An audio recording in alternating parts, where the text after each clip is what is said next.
Good morning fifth class. कैसे हैं आप सभी। आशा करती हूँ कि जो काम आपको दिया जा रहा है उसे आप प्रॉपर कर रहे हैं और ध्यानपूर्वक समझकर आप उसे कर रहे हैं। तो आज हम हिंदी व्याकरण में पाठ 17 विभिन्न प्रकार के शब्द में हम करेंगे तत्सम और तद्भव शब्द। तो पहले हम इसकी परिभाषा देखेंगे। तत्सम और तद्भव शब्द किसे कहते हैं। तत्सम शब्द, पहले हम तत्सम शब्द की परिभाषा देखेंगे। संस्कृत भाषा के वे शब्द जिनका उपयोग हिंदी में ज्यों का त्यों किया जाता है उन्हें तत्सम शब्द कहते हैं। मतलब जो शब्द हमारे संस्कृत भाषा में और हिंदी भाषा में एक जैसे ही प्रयोग किए जाते हैं, जो संस्कृत में भी सेम होते हैं और हिंदी में भी सेम होते हैं, वो शब्द हमारे तत्सम शब्द कहलाते हैं।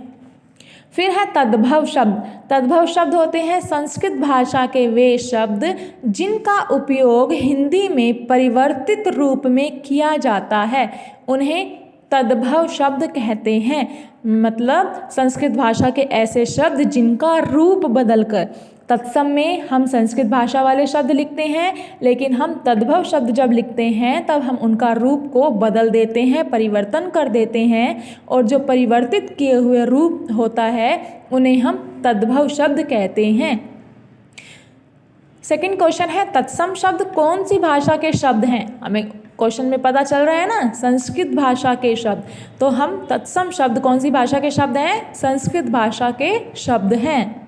देखिए यहाँ कुछ शब्द दिए गए हैं, यहाँ तत्सम में लिखा है और इन्हें हमने परिवर्तन करके तद्भव शब्द में लिखना है। तो हम यहाँ देखें, आपको सभी को लिखवाए हुए हैं आपके नोटबुक में। तो है तत्सम शब्द में ग्रह। ग्रह को हम हिंदी में अगर हम लिखते हैं तो क्या लिखते हैं, घर। अज्ञान, अनजान। कर्ण, कान। कृषक, किसान। यतन, जतन। ओष्ठ, होंठ। दंत, दांत। चांद बिंदु आएगी यहाँ पर। ग्राम, गांव। गांव के ऊपर भी चांद बिंदु। मस्तक, माथा। घट, घड़ा। दुग्ध, दूध। घृत, घी। सूर्य, सूरज। आश्रय, आसरा। चर्म, चमड़ा। अष्ट, आठ। उच्च, ऊंचा। ऊं पर चांद बिंदु आएगी, ऊंचा। भिक्षा, भीख। पुष्प, फूल। छिद्र, छेद। अर्ध, आधा। सर्प, सांप। सांप चांद बिंदु आएगी। आम्र, आम। उज्ज्वल, उज्ज्वल में दोनों ज आधे आते हैं। उज्ज्वल, उजला। धैर्य, धीरज। अगम्य, अगम। दधि, दही।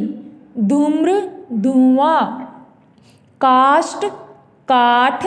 और चंद्र, चांद। तो ये आपको 30 लिखवाए हुए हैं, तो इन्हें आपने अच्छे से लर्न करना है, ठीक है। और आपने इसे बार बार लिख कर देखना है। Okay, thank you.